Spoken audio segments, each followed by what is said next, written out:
memories don't fade. Sometimes you miss the old days, but nothing changed unless you change what's around you, how you think, how you live, how you speak, how you walk, how you blink, how you talk, how you teach, how you reach, let it sink. What's your purpose? What's your passion? Did it pain? What's your plan? Is it plain? On a plane? Hydroplane? I'm just playing. What's your purpose? What's your passion? Did it pain?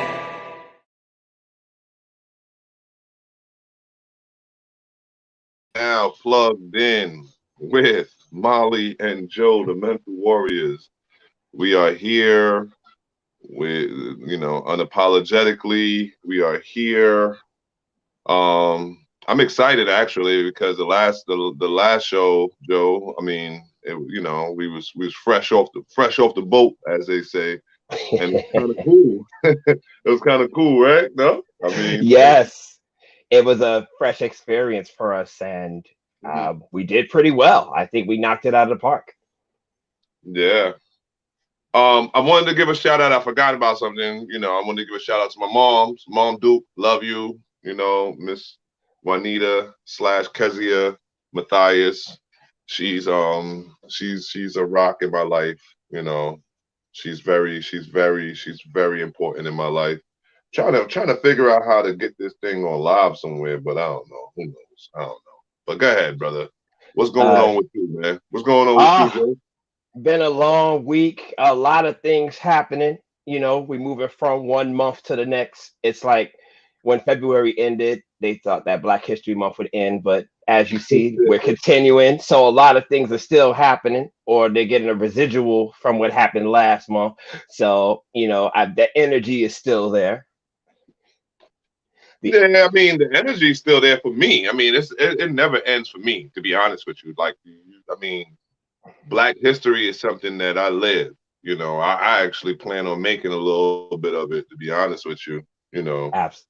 So to be honest, that's my brutal honesty with that, is that I plan on making some kind of history. So there's that. When it becomes part of your life, it's just it's an everyday thing. So I get it. You can't lose that. So we both making history together. Yeah, indeed. So how about the fact that my Knicks beat your Pacers? I wasn't gonna bring that up, but I guess I have to. I am an avid Indiana Pacers fan. Been since I was a kid. I know I'm a born and raised New Yorker, but I was on the dark side, if you will. Are you sure? Because that's Indiana. They're not known for being on the dark side, brother, if you know what I mean. Well, look, the best player talked a lot of trash, and that's what I attracted to. So, that's one of the reasons why I was a big basketball fan. So I'm not somebody like, once my player retired, I don't switch teams. I stick with the team. So, I get it. There's some things that they have to do, but I'm an Indiana Pacers fan now, and I will be forever. What made you do that? Like, I don't even understand that kind of effery right there. I just have loyalty. Loyalty is a big thing for me. If it's something that brought you to the dance, I think you should stick with it unless they give you a reason not to. Now, if my team sucked and they weren't making no improvements or anything, which sometimes they do show, but I'm just very loyal about my teams. So that I favor. Oh, okay. Well, I don't really have much to say about anything because I'm a Knicks fan. They've been irrelevant for the last 20 some odd years, and that's a long time when you really think about it. Like, I was raised in the Patrick Ewing era, where it was almost death to go into the hole if you went into the lane. You know what I mean? So I'm a Knicks fan, and that hurts. That hurts to say that sometimes. But I think we're turning it around this season. It's looking real good. We got some young bucks up in there. Got RJ Barrett in there. He's iffy. He's iffy at best. But we're doing good. You know what I mean? And that's one of the leagues that represents our people. That's a little more on the on the social path, in a sense, when you're talking about social economic issues and all of the injustices that go on in the world.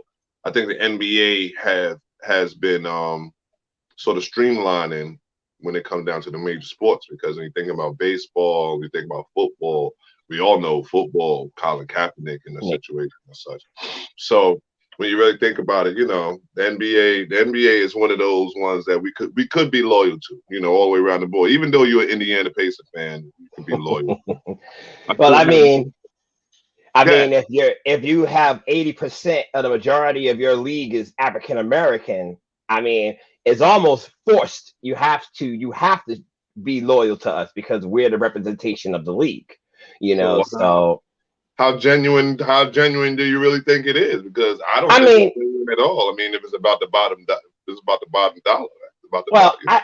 I think they're starting to slowly shed a little bit. I think through time they're getting better and better. With players like LeBron, a lot of more players are more outspoken activists, and regardless of their play, their character shows that they're for the cause. So they're doing everything within their power to keep their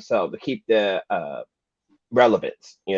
So it's just a matter of time. Just keep chipping away at a big brick and see how much you can break off of it until it reveals the heart that's inside. Well, I mean, this is Plugged In with Molly and Joe. This is our second show in less than a week. I mean, the turnaround was crazy, right? I wasn't expecting that. But, Sean the Don, shout out to Sean the Don, want us to get us to work real quick, So on the ticker you got down there, you got our information. I'm Molly. That's Joe. I think. Nope, wrong way. Here we go. That's Joe. Yeah. Nope. There we go. That's Joe. I'm Molly. That's Joe. We got support of the show. We got Cash App information down there. If you feel like, because I mean, it was once told you want to get paid to do what you love. So I mean, I'm loving doing this. I'm loving sharing this information with you guys. We can even call in. Let's get our first caller. Maybe we could get a first caller somewhere down the line. So we will stop the show for our very first caller. So they're going to number 929-441-2417. You see it going across the screen. So yeah. Let's get our first call in. If you got any questions for us, if you got any well wishes for us, whatever it might be, give us a shout, man. I mean, we not bored, but we don't mind knowing that you out there looking and checking for us and the such. This is big for us. I mean, we trying to inform our people. What you say, Joe? Any thought and opinion counts. You could ask us. You might change our minds. So we look forward to any conversations with anyone. So please call, make yourselves known. Give us. Yeah, let us know. Let us know where we messing up at. Shoot, I don't mind constructive criticism. Let us know that Joe is bugging out for being an Indiana Pacer fan, and he's also a Pittsburgh Steelers fan. Oh my God. You're lucky I don't have my towel in front of me. I don't have my towel so I can wave it, but it's okay. You know what? I'm going to rep the colors next time. They sold you out this past year, brother. They sold you out really, really bad this past year, bro. I mean, they really, really sold you out this past year, man. It was a setup. So the funny part is I keep teasing you, but I'm no word. I'm not doing too well with my squad either, but at least I'm loyal. That's loyalty. I was born in Brooklyn, raised in Brooklyn, New York. My squad is from where I'm born and raised. I have no clue where you get Indiana and Pittsburgh. I'm scared to ask your baseball team. I am a Mets fan. Okay. Mets fan. All right. Listen. All right. That's die hard. So I am a Mets fan. So I'll tell you that. No, I'm not a loser. Someone just said I'm a loser. I said no. All my teams have good championship and pedigree. So somebody posted you a loser. It's okay. Listen, you can't define greatness. You Oh, can't somebody define said greatness. non-a-nation, non-a-nation. Listen, don't worry. We're gonna have the sports. We're gonna have our sports hour. Trust me. Yo, yeah, We on to something here. But it's what we're coming. gonna do is this is our segment. What we like to do is what we call is paying homage to the ancestors. This is very important. You know, the first show we paid homage to our personal ancestors, those who are in direct correlation to our existence. Now, in keeping alive to that segment, what we're going to do is we're going to just randomly have one of our ancestors that spoke, volumes to us and spoke to our soul, spoke to our spirit. Our first ancestor is, and mind you, the artwork is by none other than my brother Zadok Z. He's an artist. We're going to start having his information posted up. I really want to have him on the show. Wink, wink, Z on the show. Message. Yeah, message, right? He's been doing these Black History Month montages of pictures for each day. Like he hasn't failed for the last 4 years, and this is one of them. This is Brother Fred Hampton. Joe? Brother Fred Hampton, young, gifted, and Black. That's what I need to say about Fred Hampton. He was up in the ranks of the Black Panther Party from 18 to his demise at 21. When you think of somebody that young to do for what he did for so little bit of time and have other people invoked in him, in his fears, so that they can get rid of him or demise him by bringing another person of his skin color within the organization, that's something that just grinds me, because it goes to show how much power they think we have, or how much we don't realize that we have. So Fred Hampton, our first ancestor that we're paying homage to personally. We have, I think in this community, we can talk about our youth to elder connections nowadays, not our youth and elder connection not being as prevalent as we would. I was also referring to Judas and the Black Messiah, which is the movie that was just done, the biopic on Fred Hampton. So they talked about how they used an agent within the Black Party to infiltrate it and pretty much lead to his demise. And unfortunately, that seems to be the case in a lot of things, especially when it comes to Black culture and Black leaders. Like, they use people within the organization.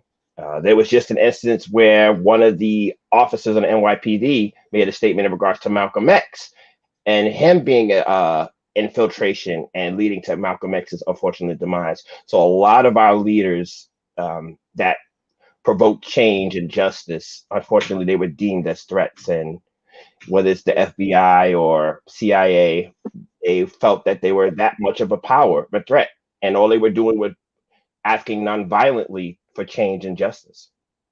Well, I get pretty angered. I got my Black Panther pin. I don't care. It could go, it could get rusted. I don't care, but it's not going anywhere.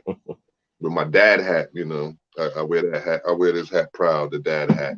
But the Fred Hampton situation saddens me more than anything, because it just goes to show, like you said, it has a lot to do with we as a people are our greatest enemies more time than not. And for whatever reason, we always try to justify, us wronging one another, whether it be Black on Black crime that we speak of, whether it be snitch life, whether it be drug dealing, whatever it might be. We are our worst enemy. And when you say the youth to elder connection, this hits home because Fred Hampton was only 22 when he passed. 21, 22. 21, 22. And that means a lot to me, because I thought I was going to be a Fred Hampton at some time. I know as many men that I was raised with that was going to be Fred Hamptons, and our elders didn't allow it, and that, it's always the powers that be that always get in there and dissuade the progress when it come down to the youth. especially if we seem, you know, like we're going to do this a little bit better than what they might be doing. So the Fred Hampton thing touched me a little closer, whereas because I knew as a young man we were coming up, like me and my cousins, and man, listen, we were on fire, bro. When I say listen, power to the people, all that, we was ready, you know, and we never got an opportunity to really flourish. I think, you know, I think Fred Hampton being a martyr is actually one of the better things that at least, you know, he went out for the cause. You know, sometimes a lot of us get stopped, you know, and never got a chance to fight the cause, you know, fight for the cause. And that's an interesting statement that you bring up, because when I was 21, I hadn't yet figured out life yet. So for I was ready. someone to have an impact as he had, for myself personally, I hadn't even figured out what I wanted to do, my goals, and he already was creating a legacy for himself.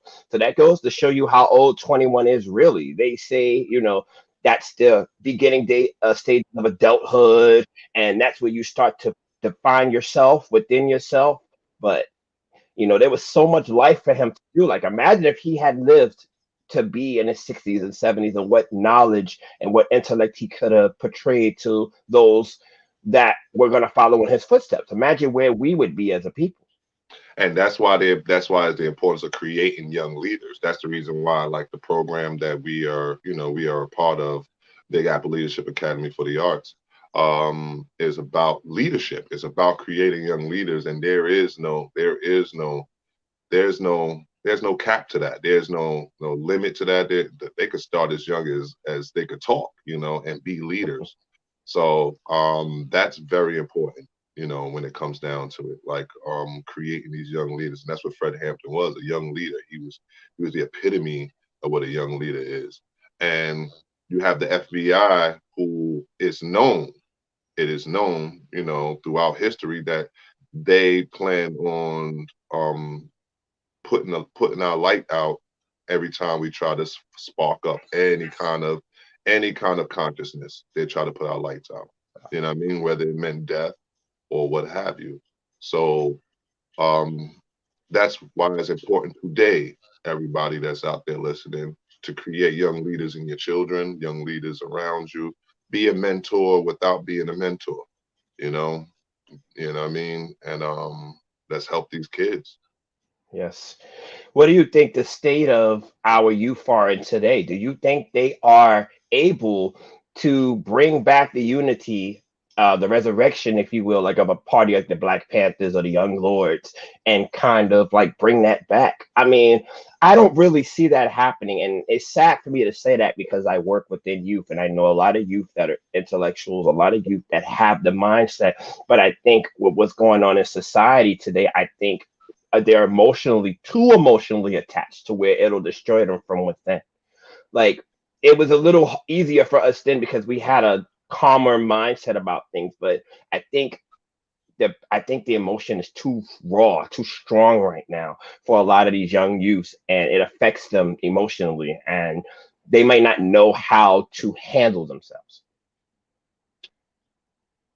Last year was a glimpse into if they are ready for this Black Panther resurrection, as you call it. I can't say for sure, for certain, if they are ready or not ready. I know in this day and time I've seen more energy towards, you know, the movement, whether it be Black Panther or whether it be the Black Lives Matter or whatever you want to coin it today. But it's still in the air, still up in the air to even suggest that they are with it or they're not with it. Because you know, these kids today, I mean, it's our fault, I guess, as some of the, you know, being the parents and such. I mean, we have them feeling a little privileged in a sense where they don't really grasp where the struggle. They don't grasp the struggle as much as we might have grasped the struggle. You understand? Yes. Whereas I came up through the crack epidemic, you know, where I was stepping on crack vials coming through the hallway and such, you know what I mean, coming out of my house. And there was crackheads sitting in the hallway. So, you know, maybe we sheltered them from certain things, to where, you know, is it a Black Panther party necessary now, or more so just a evolved state of mind, you know? Understood. I think, like you said, it's definitely something that we need to talk about. It's something that we need to relay on them. Sacrifice is something that's very important. Not necessary for everybody, but we need to go through it to understand what we're fighting for. So shout out to Fred Hampton. You, soldier, will be remembered. Will be remembered throughout the annals of history. Trust me, you know, what you did in such a short time of your life was dope. Was pretty dope, man. Shout out to pay homage. So we go next to our next topic. Let's say the current events. I like this current event that's coming up, actually. I mean, reparations. Everybody like money, Restitution. right? Reparations, yes. Restitutions. Yeah.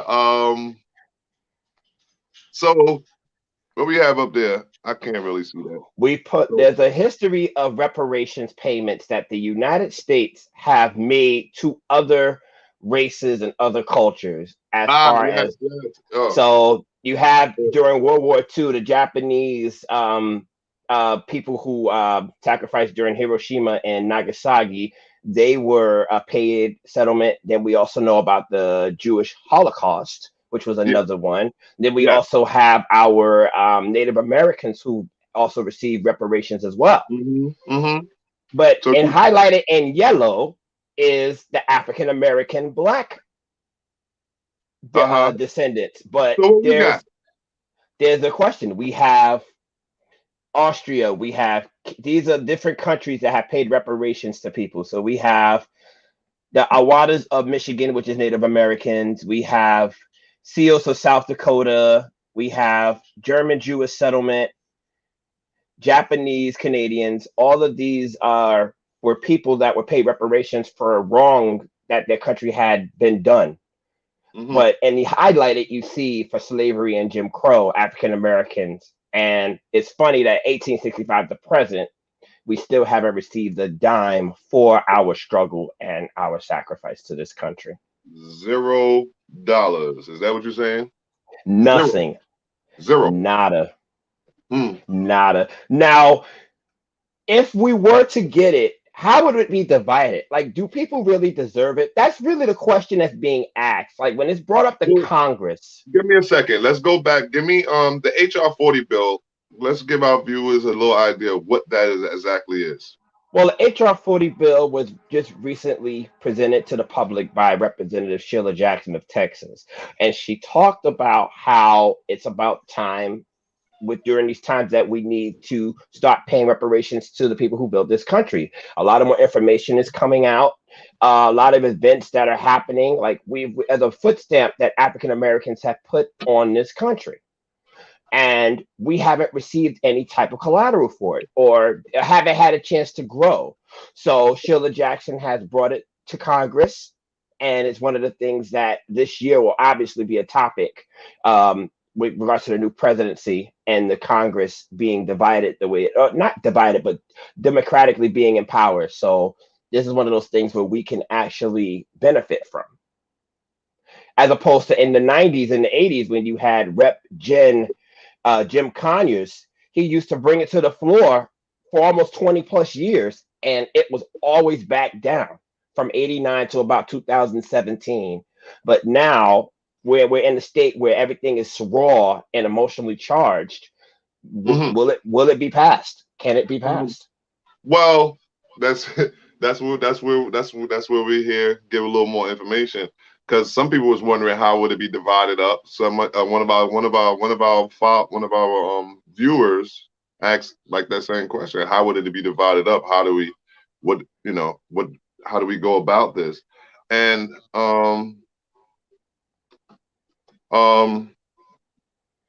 the thing about it is, I don't believe in none of it. I mean, that's my honest opinion. I don't think there's a dollar amount that can add any kind of solace to what they've done to us. Like I can't get past it in a sense when it comes down to dollar value. When in reality we've been fighting just to be looked upon as equals, as human beings. Like when we're asking something that simple, I don't think money would necessarily help. I think that's just one of those band-aid situations that this country is known for doing. Well, I don't personally think it's about the money. I think it's more divided in wealth, divided in status. I mean, if you look at how New York City was divided with the fire department and the police department. You had Italians and you had Irish that were given these things. You had banks were given to Jews, so they all had something of wealth that they were able to collect and then built from there. And now you see these organizations are full, strong, and power. We weren't giving anything to that effect. We weren't given any type of economic structure. It doesn't necessarily have to be money. It could be. Right. It could be like we was talking about this past week, a seat at the table, right? Like we just want just want to be accounted for.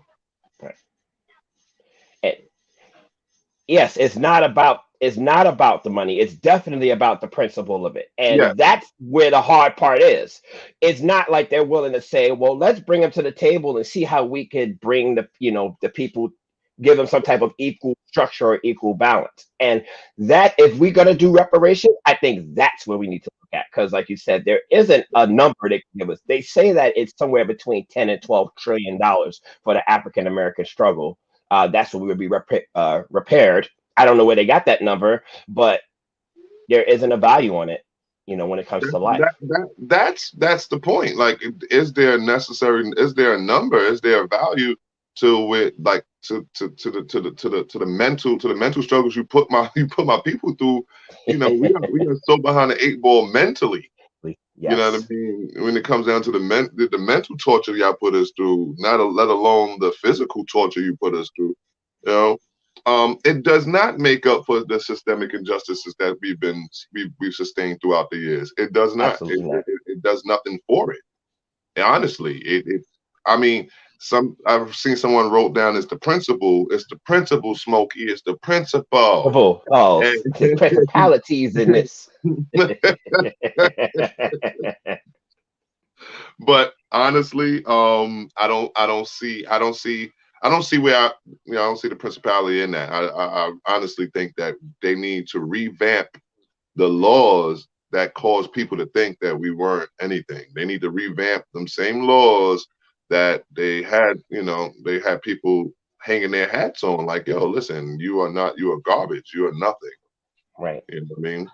But we're going to speak to the fact that there actually is a start, and this is where the current event coming at, right? Because in Evanston, Illinois, what happened, Joe? They have brought to the table to start paying reparations to those families of African American descent. They have it figured somewhere at about $25,000 per person. I think it should be more per family. Per family. What is that going to really do? $25,000? Is that enough to buy a house, to buy some land, property, to even pay for a college tuition? Is it enough? I don't think so. I mean, but at least somebody's coming to the table and saying, hey, it's time to start giving what's deserved. But I think as opposed to coming from a city, it needs to be a country effort. And as long as it's not a country effort, it will always be looked at with the side eye. It's tokenism, if you ask me. If it's not country, if it's not nationwide, a country, why are you saying, okay, that state is allowed to do what they want to do? So why should I feel the way that New York ain't do anything towards it yet? Like, is New York still racist? Like, you know what I mean? Like, right. They want to hold on to certain things. But we're going to, I like, this topic is so deep that we're going to have to bring it back as one of the, the main topics for the day or whatever. Like I said, we're figuring it out. We're doing what we can to we working it out. We bobbing, we dancing around the first few rounds, second round, you know what I mean? But don't worry, we're going to knock it out the park sooner or later. We're going to have We're gonna have something. We're gonna have something for you guys. And like my Absolutely. brother chimed in, he said they got to get creative out here, man. They got to give us free housing for like 15 years, something like. Right. Yeah, do something, man. You know. Give us that chance to grow. Yeah. So we hit the 30-minute mark, and at this time, we want to give a shout out to our network sponsor, the Evening Rush Network. Looking to podcast shows and do not know where to start? The Evening Rush Network can help you with that. Call us at 929-441-2417 or email us at theeveningrushnetwork@gmail.com for dates and prices. We got you for all your podcast needs. The Evening Rush Network. Tune in, subscribe, and share.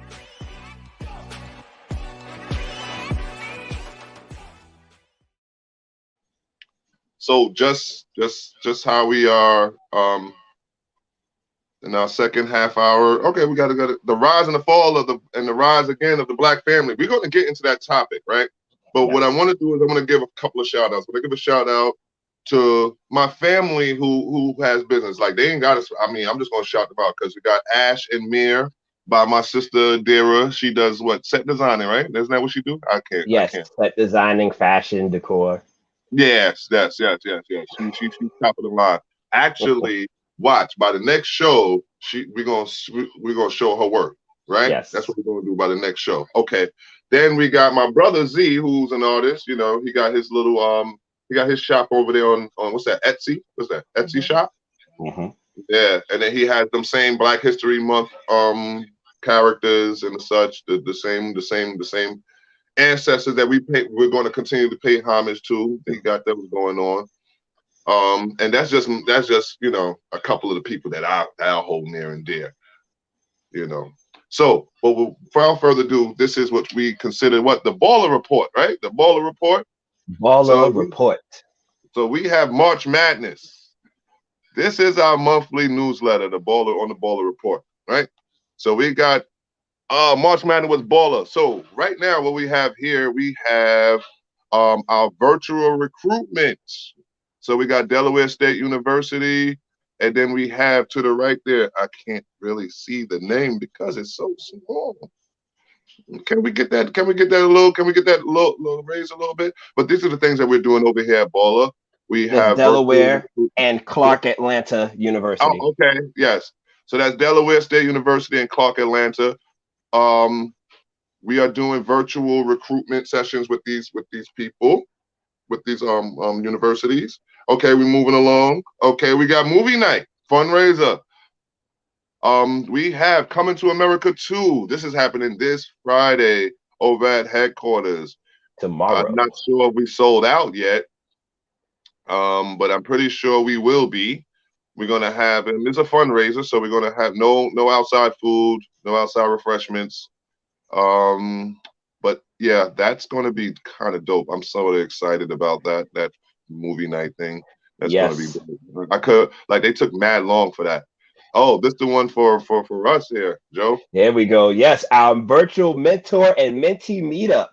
This is a blessing for us because this is the first time we'll get a chance to have our mentors and mentees in the same space virtually. So mentors, just come ready with your A game, come with your tools. Mentee, come ready to listen, come ready to hear and gather experience from them. So this is going to be great. And it's next Wednesday, March 10th at 7 o'clock.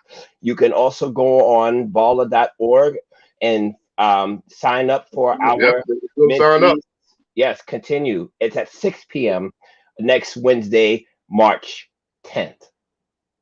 So be ready for that. Okay, you're keeping up with team. All right, teamwork make the dream work. In this case, team stands for the Empire Marching Elite. That's the jacket I have on. I try to rep my squad, try to rep my peoples at every turn. I got my varsity jacket on. I'll make sure that I'll model it for you guys. But what we have is we have a youth empowerment show that we're going to be doing, and then we have this special partnership with what we call Crew Count, and that is so dope. Like I can't wait to have them on. Like, to be honest with you, I think we're going to try to get them on and let them speak about who they are, because I think I'll mess up.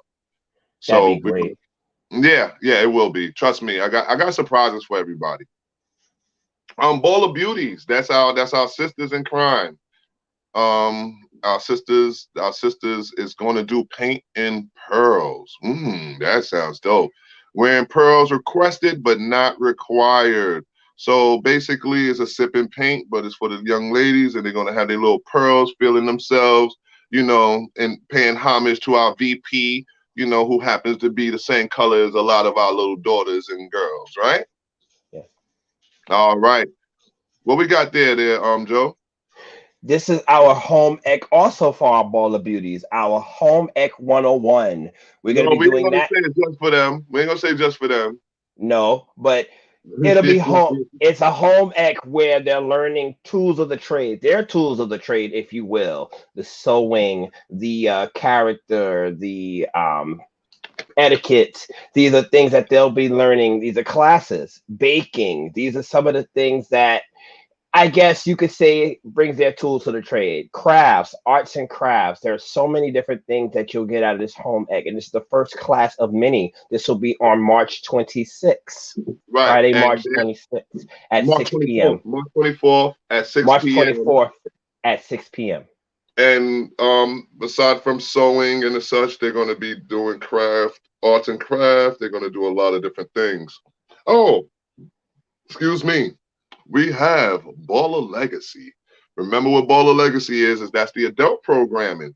And with the adult programming, you have to have adult activities, correct? So what we have here is Hips and Heels dance class, adult dance class.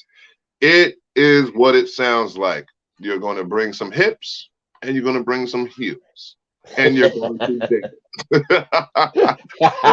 You're not going to reinvent the wheel. Just come and enjoy. Because all of these things that if you do come out and you support, it helps the program in a whole. And this is you, Joe. This is your baby. Joe. Yes, on Sunday, March 28th, we are doing our first March walk. What this is an introduction to the community that our headquarters presides in. We're going to be focusing on different neighborhoods during these March walks that we do.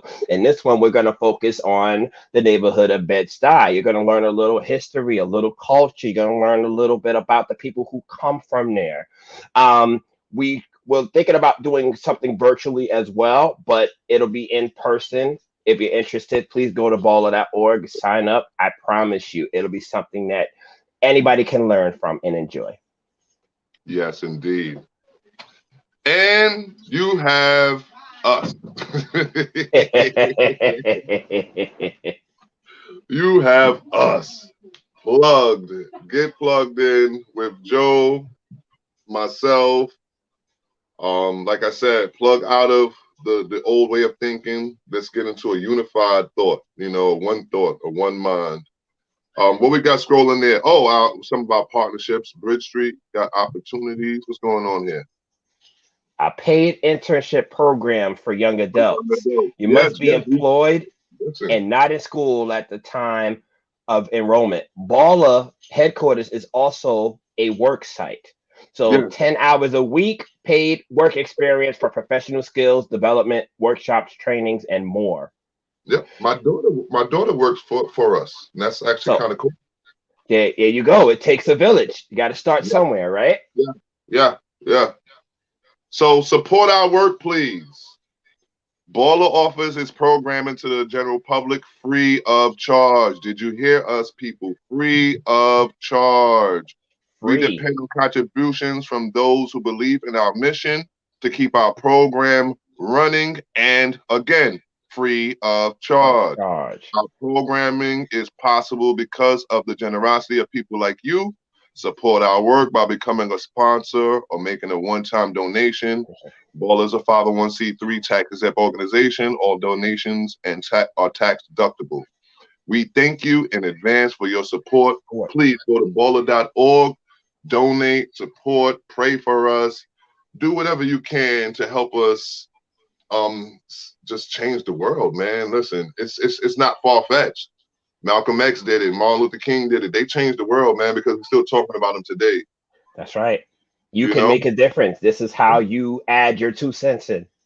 Support us. I decided to add my 2 cents in, and I haven't looked back since. You know. That's right. Right. So guess what? We moving right on ahead. You know, we doing good time, man. I mean, like, listen, I love it. You know. So the can we get the topic for the day? What's the topic for the day, please?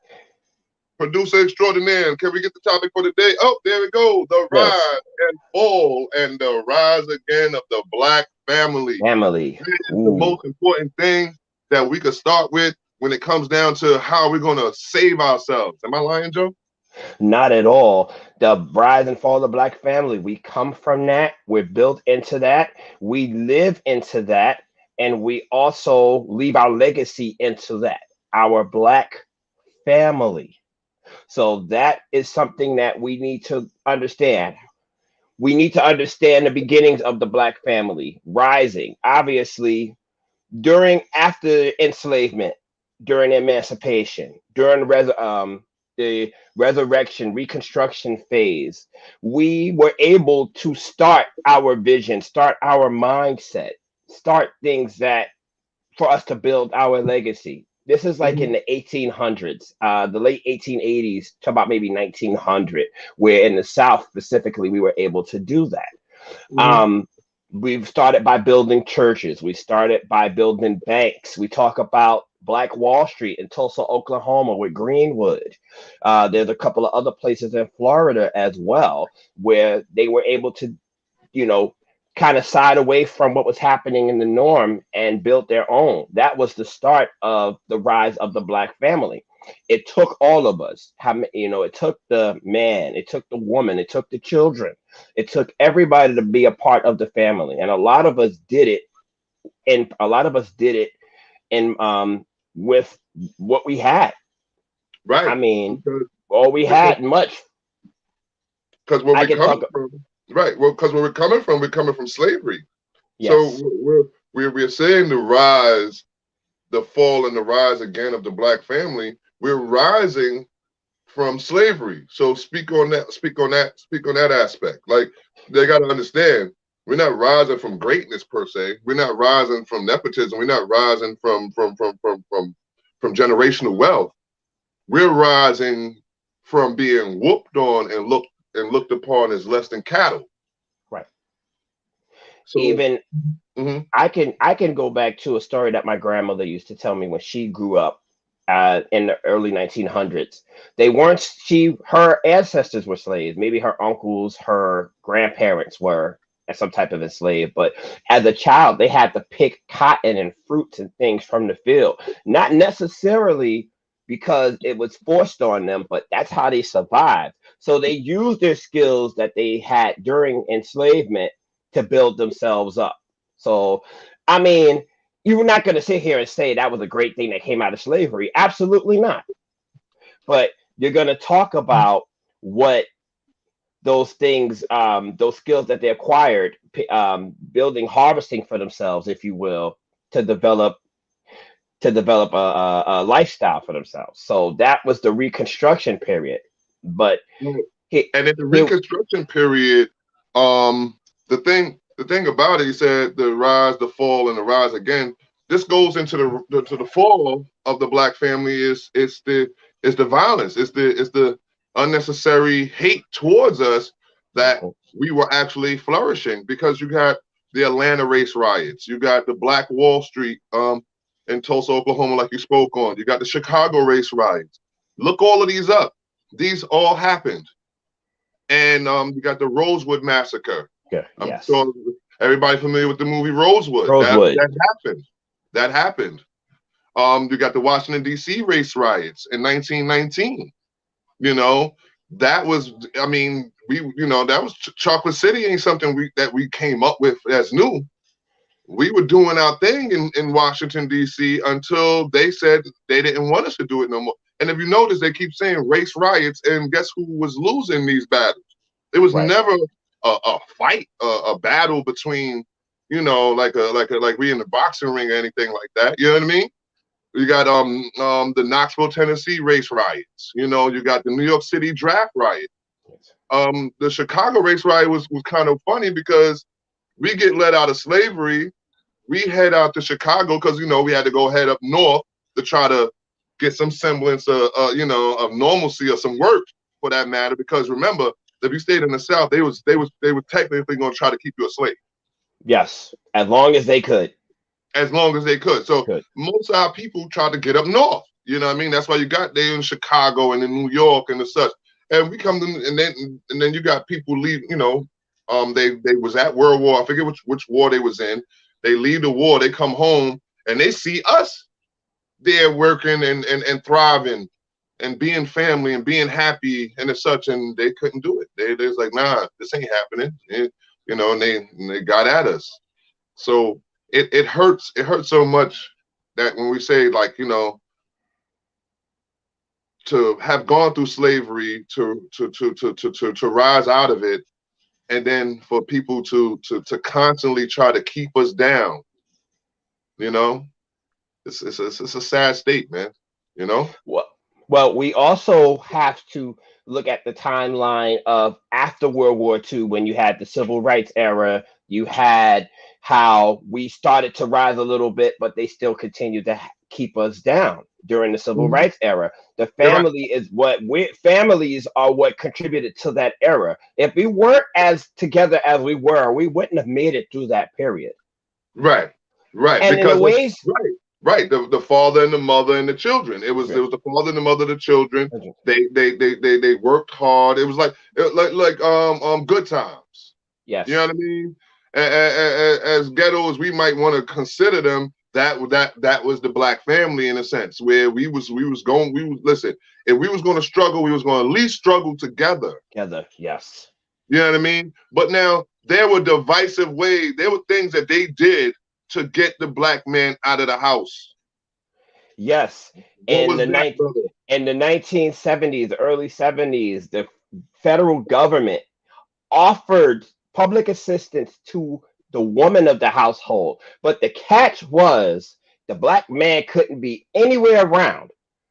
So what happens to what was presumed at that time to be the head of the household? Because the man was considered the head. They were the one that went out. They went out to work. They went out to provide support for the family, financially.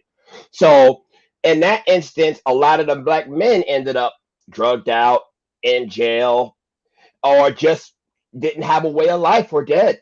I often think of the movie Claudine with Diane Carroll and James Earl Jones.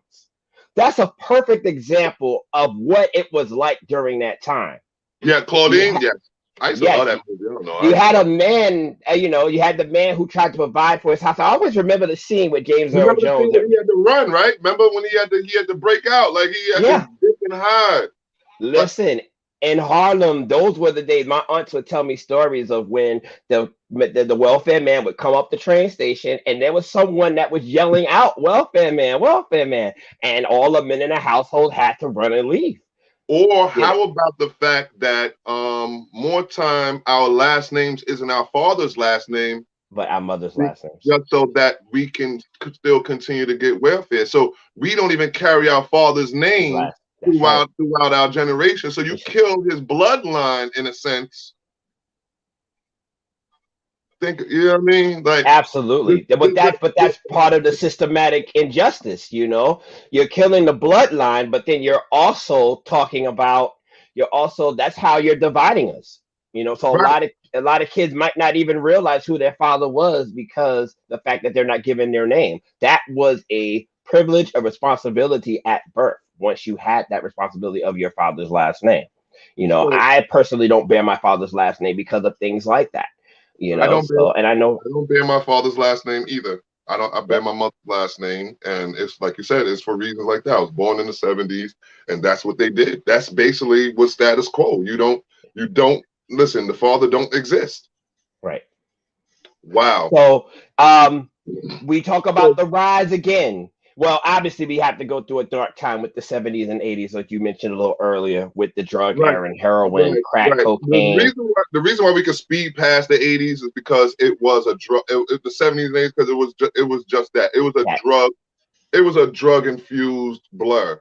I mean, if people need details, we'll do a show. We'll do a Yes. show about the 70s and the 80s if Yes. that's what you need. We, It was a sense of freedom, but we lost our minds in getting it. You know what I that's mean? right. 'Cause, like, That's right. remember, civil rights, we was sitting there getting beat on and bit on by dogs and whatnot. And you know what I mean? In the 70s, we felt a little, it felt a little better. Everything felt a little freer. And then they started hitting us with drugs. Yes. Go figure. You have So, the 90s. You have the 90s where a riot started to occur, but a lot of that came from the late 80s where we had a lot of these injustices towards us. It almost felt like the 60s in a sense with civil rights, where a lot of our young black brothers were being charged, trialed. It wasn't slavery. We talk about Central Park Five. We talk about we're Yusuf talking about Hawkins. the unfair justice system. Yes, but that Okay. was their way of punishing us. It wasn't slavery, but that was it was mental slavery. That's how they kept us down. I mean, they never let go. They never really unshackled us. Because you got to think about it. In slavery, they sent us out and then offered us a job right back. Yes. You know what I mean? Like, come on, like, you know what I mean? And then when you think about it, they're offering you what they already was giving you. They was already feeding you. They was already giving you clothes. So here go a few trinkets so that you can feed yourself and put on a few clothes. I always look at this.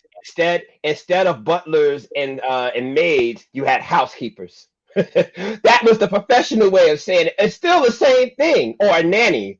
It's still the same thing. Instead of a secretary, what an executive executive assistant. Yeah. You're not a secretary, you're an executive assistant. But yeah, you do the same job. They just want to make you feel better about it. But listen, when my sister was an executive assistant, you tell her she's a secretary, she'll cut your throat. I'm telling you. That's right. You tell her she was a secretary. She'll cut your throat. Right. Right. But then that's the way of them patronizing, of being very patronizing towards us. Oh, we'll just say something to make you feel better, but it's technically the same thing. But you don't have to know that. So we're at the fall of the black family. So we had government assistance. We had Mr. Welfare. Instead of having Mr. Matthias in the house, you got Mr. Welfare in the house. And he runs things because in order for you to get this help, for you to get this money, you're going to have to do what I say. Right. So, in this essence, is removing the black man from the home. We didn't touch on this. I'll say it, but I'll leave it alone at the same time. I think it's something we'll talk on in the future. But the feminist movement was also one of the things that helped aid in the fall of the black family. And I'll tell you why, because we were already fighting one battle. And what they did was they separated it. They separated our family within the family. We was already fighting for our black lives. And then all of a sudden they say, okay, you know what? Let's get the women fighting against their own men. And it's coming from multiple ways. Yeah. So you come home and you already mad because you black and you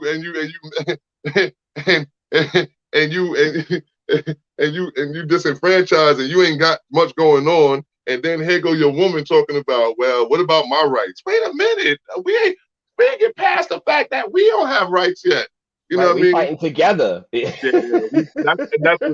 That's what happened. We started fighting separate fights, and it shouldn't have been.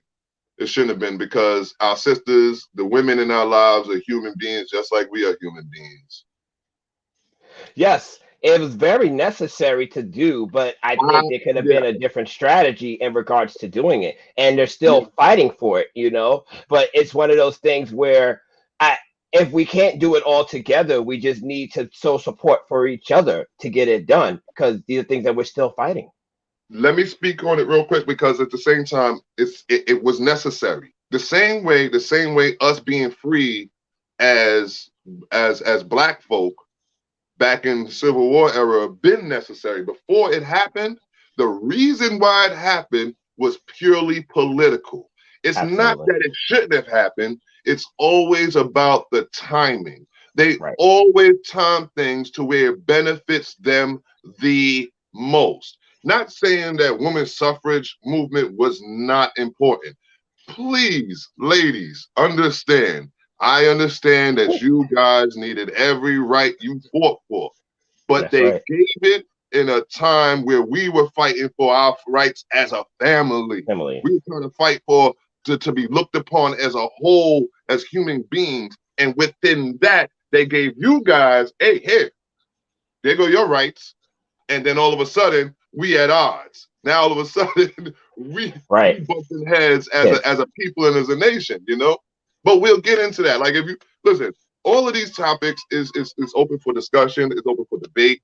You guys can chime in, you guys can call in, you guys can write in, you guys can argue with us till you're blue in the face. You know what I mean? But right now, we're gonna move on and speak on the rise a little bit because like I said, this topic is no joke, man. I mean, I didn't know it was gonna get this to be this no joke, but it was kind of deep. So the rise again. The rise again, yes. Or the illusion of the rise again. Yes, again.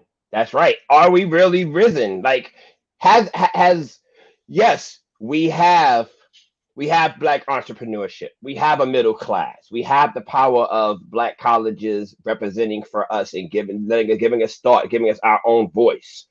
But looking at what's happening right now, are we really where we need to be?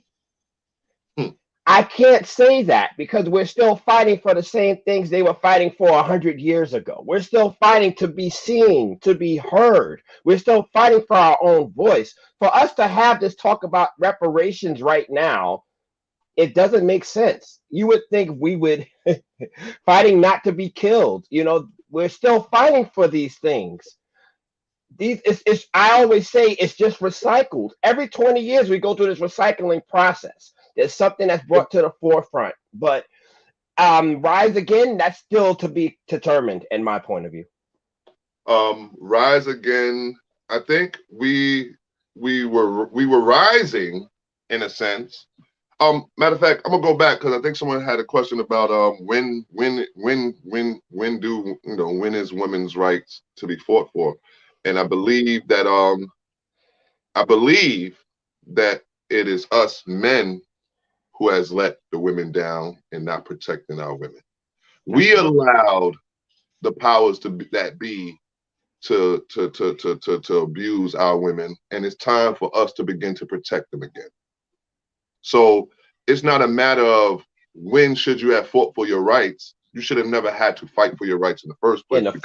Exactly. Your rights are supposed to be intertwined with the men of your nation, which is us, the kings and the such. But we weren't those things at that time because we were beaten till we were less than animals. So I apologize that you guys even had to fight for those rights because we as men we were on a low scale as ourselves. So, but that goes to show the importance of unity within the Black family. When people are talking about labels and titles and division, it should never be looked at that way. It should always be looked at. We come as a whole, not as a man, as a woman, as a family. We come as a unit. So if we're all gonna fight for these things, we gotta all be on one accord, all on the same page. We cannot divide, or we cannot divide within divide, because that's technically what it is. Yes, we're fighting for Black rights, but then we're also fighting for women rights, and then we're fighting for these rights, and then we're fighting for these rights. So let's come together, unite, and make it one just cause, and then we can get everything. And that's how we get the Black family back risen, bro. United. That's right. One. There is no separate movements. There's no women over here, men over here. It's a unit. We protect you guys. You guys put the battery in our back to go out there and protect you guys. Like at the end of the day, it's all a cycle. You know what I mean? And as we closing out, man, as we coming to our hour mark, which it's kind of dope, man. Like I could keep going, man. Like listen, I still got a lot more to talk about. Yeah. So we saying that that we rise again is an illusion. You know what I mean? Bill Cosby showed us that we could go to college instead of going to the corners to sell drugs. You know, and Live in Color showed us diversity in comedy and showed us that we could do something as a family. Y'all don't think about it. Live in Color was a whole family of people, you know, of us, right? Enterprise, entrepreneurship. So, closing, donate. You see the Cash App information down there. Trust me, we'll put it to good use. It don't have to go into our pockets, but it will go to a good use. Might be baller, might be our kids, something. But it, you know, absolutely. Sponsors. We want sponsors. We do, of course. Of course, we want sponsors. Of course, we want people that believe in us and think that we're going to get their stuff and everything that's going on out there into the world. You know, their information. We want, you know, Black entrepreneurs. Holla at us, man. Listen, we all for putting your product out there. Trust me, we're going to get a lot of views. We're going to get a lot of viewers. We're going to get a lot of fans. I'm not used to saying that because I'm not used to being, you know, in the spotlight per se, but I'm here now, you know. Plugged Info, Joe, Plugged Info. Plugged Info. Like us on Facebook at Plugged MJ. Also on Instagram, follow us at Plugged MJ. We will have YouTube, we will have Twitch, all these things that you'll be able to follow us on. Please show your support, send messages, letters, let us know what we're doing wrong, let us know that we're doing right, so we can continue to know that this cause is for you. Our book of the week is?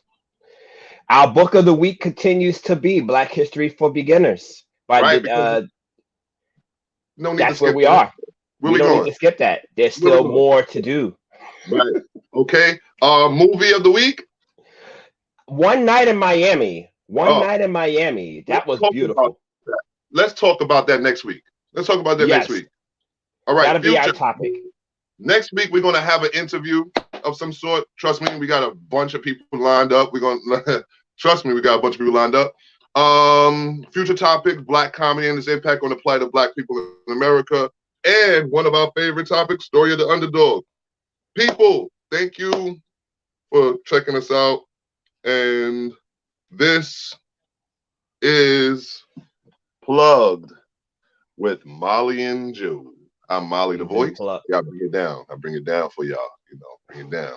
Molly the Voice. You've been plugged. Keep it plugged in. You know what I mean? Plug out of the norm. Plug out of your norm. Plug into this open space that we got going on here.